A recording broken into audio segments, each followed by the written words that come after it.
Hello बच्चों, आपका बहुत बहुत स्वागत है विद्या गुरुकुल के एक नए वीडियो में। बहुत बहुत स्वागत है। जिन मेरे प्यारे बच्चों का 17 मार्च को केमिस्ट्री का एग्जाम होने वाला है, उनके लिए वायरल ऑब्जेक्टिव प्रश्न और सब्जेक्टिव प्रश्न को लेकर आ चुके हैं इस वीडियो में। तो सभी लोग इस वीडियो को अंत तक जरूर देखकर जाएंगे। क्लास 11th एनुअल एग्जामिनेशन 2025 के लिए प्रश्न होने वाले हैं। तो सभी मेरे प्यारे भाई, सभी लोग इस वीडियो को अंत तक जरूर देखकर जाएंगे। और आपका विषय कोड 118 रहने वाला है, सभी लोग ध्यान से देख लेंगे, ठीक है। और ये केमिस्ट्री का होने वाला है बच्चों, जो ऐच्छिक जो आप लोग का जो लिए हैं, जिनका केमिस्ट्री है, तो वो इस वीडियो को देख सकते हैं, ठीक है। तो आइए हम लोग जल्दी से आगे बढ़ जाते हैं। आपके कुल 70 नंबर का ये परीक्षा होने वाला है। 70 ऑब्जेक्टिव प्रश्न आप लोग को देखने को मिलने वाला है इसमें। और याद रखिएगा, आप लोग 35 प्रश्नों का ही जवाब आप लोग को देना पड़ेगा, ठीक है। तो इसी प्रकार से आप लोग को देना पड़ेगा। चलिए आइए हम लोग 70 में से 70 ऑब्जेक्टिव प्रश्न को जल्दी से देखते हैं, ठीक है। चलिए, तो आपके सामने सवाल आ चुका है, ये जल्दी से बताएंगे आप लोग क्या होगा। पहला नंबर सवाल आपके सामने आ चुका है, ये बताएंगे। कहता है कि हाइड्रोजन परमाणु में प्रोटॉन एवं इलेक्ट्रॉन के मध्य का अंतरः कोश, जो अंतरः कोश होगा बच्चों, यहाँ पर कोश होता है, बताइए आप लोग क्या होगा राइट आंसर। आप सभी लोग याद रखिएगा, पूर्ण रूप से खाली होता है। ऑप्शन नंबर 1 करेक्ट होने वाला है, पूर्ण रूप से खाली होता है, याद रखिएगा आप लोग। अगला नंबर सवाल 2 नंबर है। न्यूट्रॉन की खोज किसने की थी, ये बताइएगा आप लोग क्या होगा। तो न्यूट्रॉन का खोज जेम्स चैडविक के द्वारा किया गया है, तो बी नंबर ऑप्शन आपका करेक्ट होने वाला, याद रखिएगा आप लोग। तो इसका पूरा पीडीएफ जिन बच्चों को, मेरे प्यारे दोस्तों को चाहिए, वो सभी लोग 81 025 82 657 पर आप लोग मैसेज कर लेंगे। इसी प्रकार से आपकी तैयारी जो है ये क्लास 12th में भी कराई जाएगी, इसलिए आप लोग इस नंबर पर व्हाट्सएप पर मैसेज करके इस पूरे पीडीएफ को प्रदान ले सकते हैं, पूरे आंसर के साथ उसी में रहेगा आपका, ठीक है। चलिए आगे बढ़ जाते हैं अगले नंबर सवाल में। अगला आपके सामने सवाल है मेरे प्यारे बच्चों, 3 नंबर सवाल आपके सामने है कि जब एक इलेक्ट्रॉन स्थिर कक्षा में गति करता है, तब इसके मध्य प्रभावी होता है, बताइए आप लोग क्या होगा। तो इसके मध्य प्रभावी जो होता है वो क्या होता है, स्थितिज ऊर्जा और गतिज ऊर्जा होता है। बी नंबर ऑप्शन करेक्ट होने वाला है, स्थितिज ऊर्जा और गतिज ऊर्जा होता है, याद रखिएगा आप लोग। अगला नंबर सवाल 4 नंबर है। हाइड्रोजन परमाणु की दूसरी एवं पहली कक्षाओं की त्रिज्याओं का अनुपात क्या होता है। तो हाइड्रोजन परमाणु की दूसरी और पहली कक्षा की जो त्रिज्या होती है, उसका अनुपात जो होता है वो 4 होता है। ऑप्शन नंबर आपका डी करेक्ट होने वाला है, 4 होता है, याद रखिएगा आप लोग। आगे बढ़ जाते हैं अगले नंबर सवाल में। अगला आपके सामने सवाल है, ध्यान से सभी लोग देखेंगे। अगला नंबर आपके सामने सवाल आ चुका है, 5 नंबर सवाल आ चुका है। कहता है कि प्रोटॉन है एक क्या है, बताइए आप लोग क्या होगा। तो प्रोटॉन क्या है, आप लोग कहते हैं कि मौलिक कण होगा। ऑप्शन नंबर आपका बी जवाब सही होने वाला है। मौलिक कण 3 होते हैं, जो स्पेशल जो कण है वो 3 होते हैं, इलेक्ट्रॉन, प्रोटॉन और न्यूट्रॉन होते हैं। तो ये सभी लोग याद रखिएगा। अगला नंबर सवाल है, 6 नंबर सवाल है कि नाभिक का मुख्य गुण क्या होता है, ये बताइए आप लोग क्या होने वाला है। तो नाभिक में क्या क्या पाए जाते हैं। तो नाभिक में परमाणु का द्रव्यमान होता है, उसके अंदर ही आवेश होता है और उसके अंदर ही चक्रण होता है। तो ऑप्शन नंबर आपका डी करेक्ट होने वाला है, ये भी आप सभी लोग याद रखिएगा। इनमें से सभी बिल्कुल करेक्ट होने वाला है, याद रखिएगा आप लोग। आगे बढ़ते हैं अगले नंबर सवाल में। 7 नंबर सवाल क्या बोलता है कि sp2 संकरण वाले परमाणु के चारों तरफ आबंध कोण क्या मान क्या होता है, ये बताइए आप लोग क्या होगा। sp2 का जो संकरण होता है, इसमें जो आबंध कोण जो होता है वो कितना होता है, ये बताएंगे आप लोग। आप सभी लोग याद रखिएगा, 120 डिग्री होता है, ये भी आप सभी लोग याद रखिएगा, 120 डिग्री होता है। अगला नंबर सवाल है, 8 नंबर सवाल आपके सामने आ चुका है, ये बताएंगे आप लोग। कहता है कि अध्रुवीय सहसंयोजक अणु का, है ना, सरल उदाहरण क्या हो जाएगा आपका। तो अध्रुवीय सहसंयोजक अणु का सरल जो है उदाहरण जो है वो क्या हो जाएगा, ये बताएंगे आप सभी लोग। तो याद रखिएगा F2 हो जाएगा, याद रखेंगे F2 हो जाएगा, बिल्कुल करेक्ट ऑप्शन बी नंबर होने वाला है, आप सभी लोग याद रखिएगा। 9 नंबर सवाल है कि सहसंयोजक यौगिक की मुख्य विशेषता होती है, बताइए आप लोग क्या होगा। तो सहसंयोजक यौगिक की एक प्रमुख विशेषता जो होती है, आप सभी लोग कहेंगे ठोस, द्रव अथवा गैस हो सकते हैं, ये भी हो सकते हैं। वे बंध बना सकते हैं, बहुत सारे बंधों को बना सकते हैं सहसंयोजक बंधन में। और वे समान विद्युत एवं ताप के कुचालक होते हैं। तो ऑप्शन नंबर आपका क्या हो जाएगा, ऑप्शन नंबर आपका डी करेक्ट होने वाला है। इनमें से सभी, ये सभी जो है ऑप्शन, ये सब सही हैं, याद रखिएगा। ऑप्शन नंबर आपका डी करेक्ट होगा, याद रखिएगा आप लोग, ठीक है। चलिए देखिए, उपयुक्त में से सभी आपके सामने दिया गया, तो इसको आप लोग लगा देंगे, ऑप्शन नंबर डी करेक्ट होगा, ठीक है। चलिए आगे बढ़ जाते हैं। अगले नंबर सवाल में 10 नंबर कहता है कि दो तत्व क्रमशः परमाणु क्रमांक दिया गया है 19 और 17 दिया गया है। उनके मध्य बनने वाला जो बंध होगा वो कैसा होगा ये बताएंगे आप लोग। तो इनके बीच बनने वाला जो बंध होता है ये आप लोग कहेंगे आयनिक बंधन होता है। ऑप्शन नंबर आपका ए करेक्ट होने वाला है, आयनिक बंधन होता है, याद रखिएगा आप लोग। ठीक है, चलिए आगे बढ़ते हैं। 11 नंबर सवाल है निम्नलिखित में से पिरामिडीय संरचनाएं पाई जाती है, बताइए आप लोग क्या होगा। तो निम्नलिखित में से किसमें पिरामिडीय संरचना पाई जाती है। तो आप सभी लोग याद रखिएगा NH3 में पाई जाती है। ऑप्शन नंबर आपका सी करेक्ट होने वाला है, NH3 में पाई जाती है, ये भी आप सभी लोग याद रखिएगा आप लोग। ठीक है, चलिए 12 नंबर सवाल आपके सामने है निम्नलिखित में से सबसे अधिक सहसंयोजक गुण पाए जाते हैं, बताइए आप लोग क्या होगा। तो निम्नलिखित में से सबसे अधिक सहसंयोजक जो गुण होते हैं वो किसमें होते हैं, आप सभी लोग याद रखिएगा। ऑप्शन नंबर आपका क्या होने वाला है, तो ऑप्शन नंबर आपका डी करेक्ट होने वाला है, AgI होता है, याद रखिएगा AgI में होता है सहसंयोजक गुण होता है, याद रखेंगे आप लोग। आगे बढ़ते हैं अगले नंबर सवाल में। 13 नंबर सवाल आपके सामने है, कहता है कि निम्न में से घटते हुए आयनन विभव का सही क्रम क्या होगा। तो घटते हुए आयनन विभव का जो सही क्रम है वो किसमें दिया गया है, आप लोग कहेंगे Mg होगा, उसके बाद फिर क्या होने वाला है, उसके बाद आप लोग का Al होने वाला है, उसके बाद फिर आपका Na होने वाला है। तो ऑप्शन नंबर आपका सी करेक्ट होने वाला, ये भी आप सभी लोग याद रखेंगे, सी नंबर ऑप्शन होगा 13 नंबर का। अगला है 14 नंबर कि न्यूनतम क्षारीय ऑक्साइड है, तो याद रखिए करेक्ट ऑप्शन डी होने वाला, याद रखिएगा आप लोग। 15 नंबर है कि उच्चतम इलेक्ट्रॉन बंधुता रखने वाला तत्व कौन सा है। तो सबसे उच्च जो होता है वो किसका होता है, याद रखिएगा। ऑप्शन नंबर आपका सी करेक्ट होगा, सिलिकॉन होने वाला, याद रखिएगा आप लोग। आगे बढ़ते हैं अगले नंबर सवाल 15 नंबर है, ये सिलिकॉन इसका तो बता दिए आपको। 16 नंबर सवाल है कि परिवर्तनशील ऑक्सीकरण अवस्था नहीं प्रदर्शित करने वाले तत्व का युग्म क्या होता है, ये बताएंगे। 16 नंबर सवाल का जवाब क्या होगा आपका, तो आप सभी लोग याद रखिएगा जिंक और कैडमियम होगा। ऑप्शन नंबर आपका सी करेक्ट होने वाला, ये सभी लोग आप सभी लोग याद रखेंगे। ठीक है, चलिए आगे बढ़ते हैं। 17 नंबर सवाल है कि सहसंयोजक हाइड्रोक्साइड का उदाहरण कौन सा हो जाएगा। तो आप सभी लोग याद रखिएगा ASH3 हो जाएगा, याद रखेंगे। 18 नंबर सवाल है कि भारतीय परमाणु बम में प्रयुक्त होने वाला तत्व कौन सा है। तो आप लोग क्या बोलिएगा, तो यूरेनियम का उपयोग होता है, तो बी नंबर जवाब आपका सही होने वाला है, बी नंबर जवाब आपका सही होने वाला है। 19 नंबर सवाल है निम्न में से किस परमाणु का प्रथम आयनन ऊर्जा अधिकतम होता है। तो प्रथम आयनन जो ऊर्जा होता है वो सबसे अधिक किसका होता है, आप कहेंगे सी, ए नंबर ऑप्शन करेक्ट होगा, AC होता है, याद रखेंगे आप सभी लोग। आगे बढ़ते हैं अगले नंबर सवाल में। अगला नंबर सवाल आपके सामने आ चुका है, ये बताएंगे आप लोग क्या होगा। नाइट्रोजन तथा ऑक्सीजन है, बताइए आप लोग क्या होने वाला है। नाइट्रोजन और ऑक्सीजन क्या होता है, आप कहेंगे अधातु होता है, बी नंबर ऑप्शन आपका करेक्ट होने वाला है, अधातु होता है। 21 नंबर सवाल है हीलियम का सूत्र क्या होता है, ये बताएंगे आप सभी लोग क्या होने वाला है राइट आंसर आप लोग का। तो हीलियम का सूत्र क्या होता है, ऑप्शन नंबर ए करेक्ट होने वाला है, हीलियम का He होता है, ऑप्शन नंबर आपका ए करेक्ट होने वाला, याद रखिएगा आप लोग। आगे बढ़ जाते हैं। 22 नंबर सवाल है कि ऑर्थोनाइट्रोफिनोल की वाष्पशीलता का प्रमुख कारण क्या है। ठीक है, तो राइट आंसर क्या होने वाला है आप लोग का, ऑप्शन नंबर डी करेक्ट होगा, अंतः अणुक H बंधन, अंतः अणुक H बंधन, याद रखिएगा आप लोग। आगे बढ़ते हैं अगले नंबर सवाल में। अगला नंबर सवाल आपके सामने है 23 नंबर, एक अणु वर्गाकार समतलीय है जिसमें एकांकी इलेक्ट्रॉन नहीं है, तो इसमें संकरण क्या होगा, इसका जो संकरण होगा वो क्या होगा। क्या बोल रहा है कि एक अणु वर्गाकार समतलीय है ना, वर्गाकार समतलीय है, तो उसका जो संकरण होगा वो क्या होगा। तो संकरण याद रखिएगा DS2 है ना, P2 हो जाएगा, ऑप्शन नंबर आपका डी करेक्ट होने वाला, ये भी आप सभी लोग याद रखिएगा। अगला नंबर सवाल 24 नंबर है HNO2 अणु में कौन सा आबंध नहीं है। तो HNO2 अणु में कौन सा आबंध नहीं है, तो आप लोग याद रखिएगा डी नंबर ऑप्शन आयनिक आबंध नहीं है, याद रखिएगा आप लोग।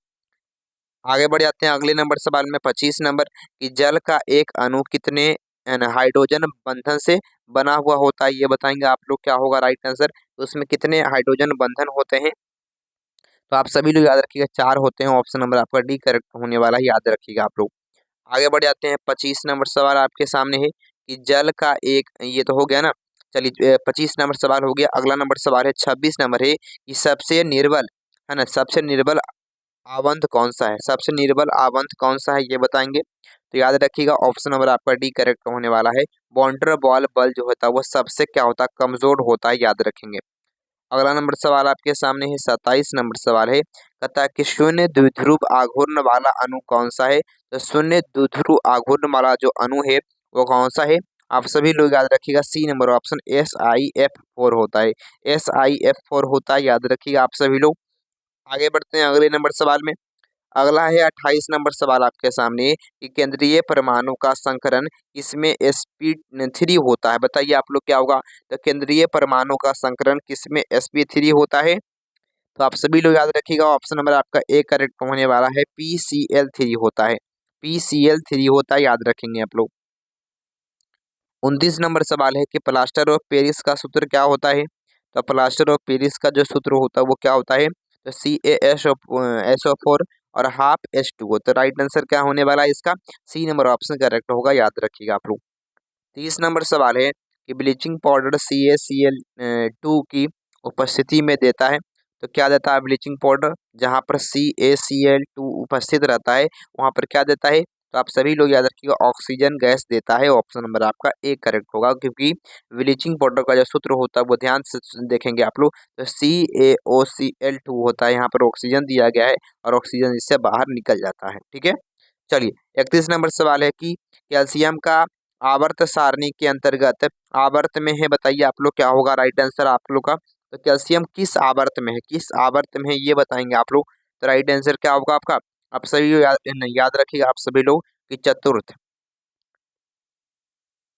आगे बढ़ते हैं 32 नंबर सवाल है कि अपरूपताओं के भौतिक गुण क्या होते हैं। तो अपरूप का मतलब होता है कि देखने में लगेगा एक जैसा, लेकिन उसका जो रासायनिक गुण होता है वो भौतिक गुण, सॉरी, भौतिक गुण जो होता है वो क्या होता है, भिन्न भिन्न होता है, याद रखिएगा। ऑप्शन नंबर आपका बी करेक्ट होगा।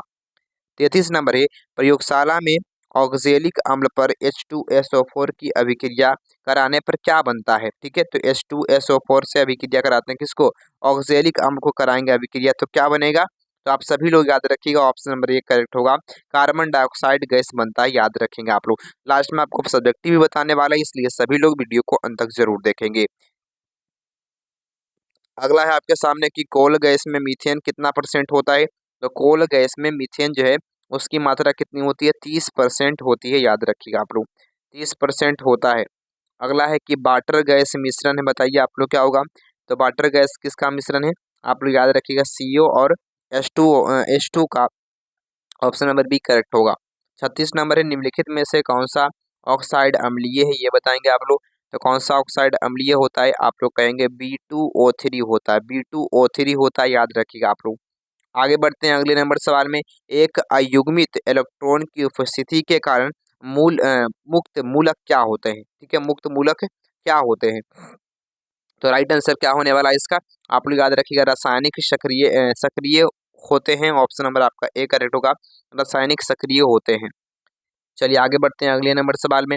38 नंबर सवाल है आपके सामने, ये आपके सामने दिया गया है, ये संरचना आपके सामने दिया गया है, इसको बताना है कि इसका नाम क्या होगा, IUPAC नाम क्या होगा इसका। ठीक है, तो आईपैक नाम क्या हो जाएगा। तो इसका राइट आंसर क्या होने वाला है आप सभी लोग का। यहाँ पर आप लोग सोचेंगे क्या हो जाएगा, यहाँ पर पहले नंबरिंग हम लोग को करना पड़ेगा। ठीक है, हमको पहले नंबरिंग करना पड़ेगा। तो नंबरिंग पहले हम लोग कर लेते हैं, है ना। मेन चैन ये हो गया, मेन चैन ये हो गया, बड़ा वाला हो गया। तो यहाँ पर 1 2 3 और 4 हो गया। ठीक है, तो यहाँ पर क्या हो गया, मेन चैन, तो यही वाला बड़ा वाला हो गया ना। हाँ ठीक है, तो यहाँ पर हो जाएगा आपका 3,4 ट्राई मिथेल ऑक्टेन। ठीक है, ऑप्शन नंबर आपका डी करेक्ट होने वाला है, ये भी आप सभी लोग याद रखेंगे आप लोग।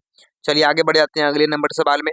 अगला है कि नेप्थलीन का संशोधन किया जाता है, ये बताएंगे आप लोग। तो नेप्थलीन का संशोधन जो है उसको शुद्ध रूप में कैसे प्राप्त किया जाता है, किस प्रक्रिया के द्वारा। तो आप सभी लोग याद रखिएगा, ऑप्शन नंबर आपका डी करेक्ट होने वाला, निर्वात आश्वन द्वारा, याद रखिएगा, निर्वात आश्वन के द्वारा।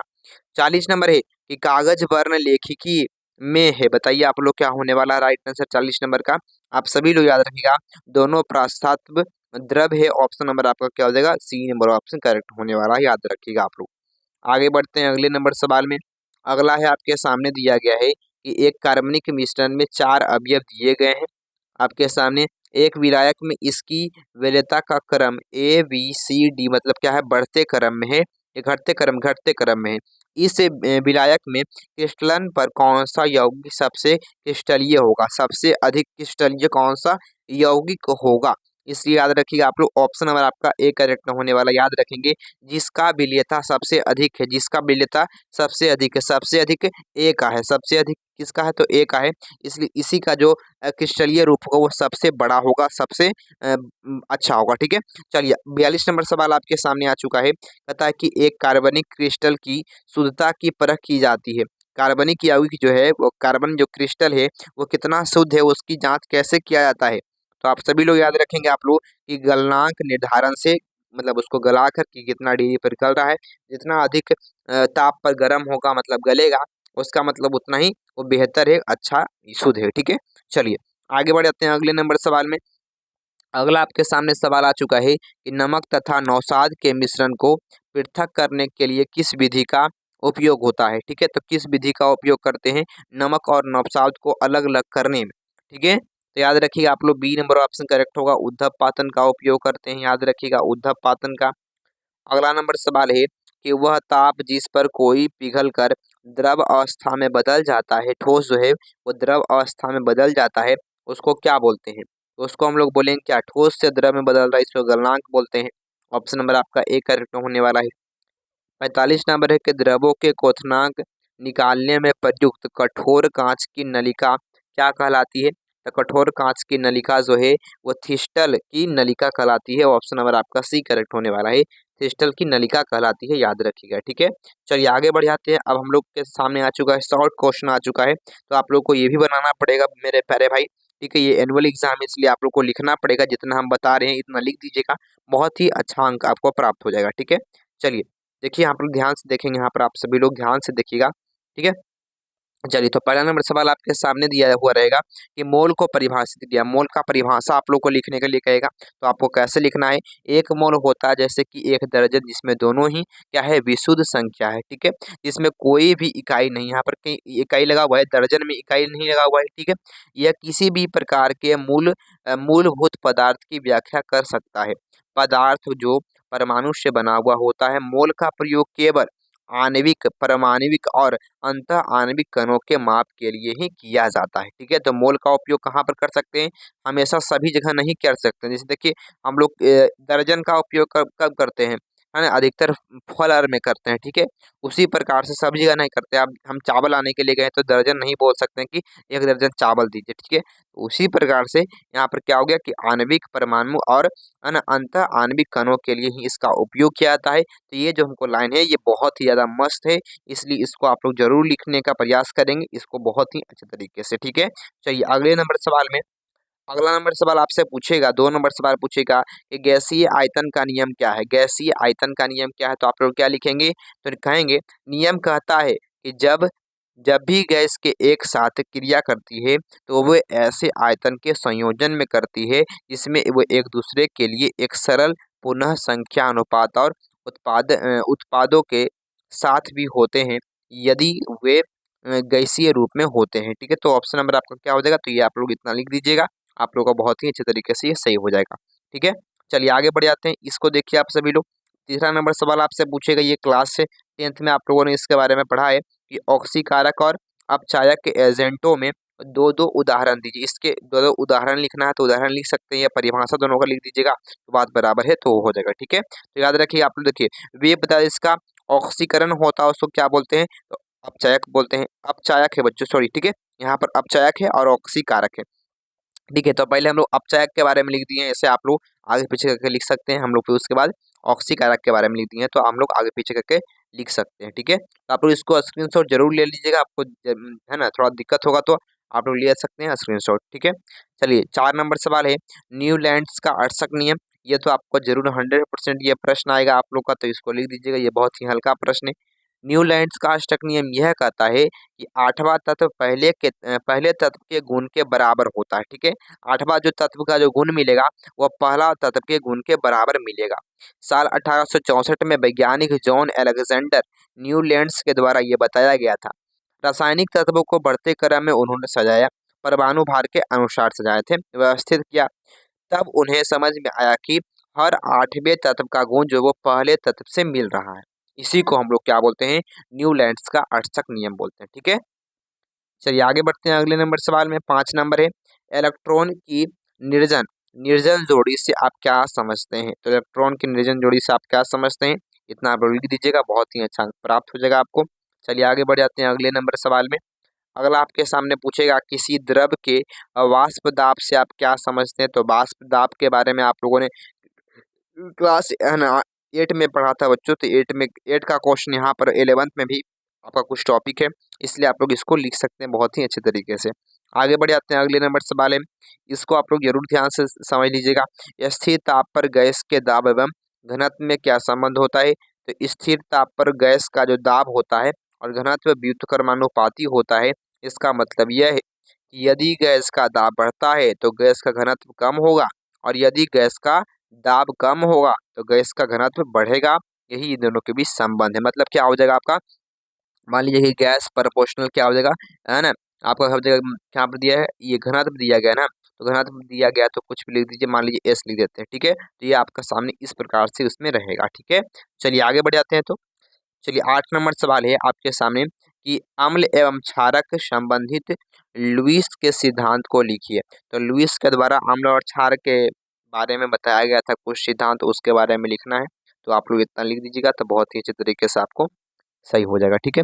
इसमें कहता है यह सिद्धांत यह बताता है कि अम्ल यह अम्ल वह होगा यहाँ पर, वह पदार्थ होता है जिसमें इलेक्ट्रॉन युग्म स्वीकार कर सकता है, वो मतलब उसमें स्वीकार करने की क्षमता होती है, जबकि क्षार में ऐसा नहीं होता है, ठीक है। तो ये आप लोग इतना लिख दीजिएगा। तो उसी प्रकार से तो इसका पूरा पीडीएफ आपको चाहिए बच्चों, इसका पूरा पीडीएफ चाहिए तो आप लोग इसमें क्या करेंगे, इस पर आप लोग व्हाट्सएप पर मैसेज करेंगे, इस नंबर पर आपको ये पूरा पीडीएफ लघुत्तरीय दीर्घोत्तरीय जितना भी और भी क्वेश्चन है ना, उस सभी का पीडीएफ आपको दे दिया जाएगा, ठीक है। बहुत बहुत धन्यवाद, थैंक यू। और जो नए आए होंगे वीडियो अच्छा लगा हो तो लाइक जरूर कर देंगे।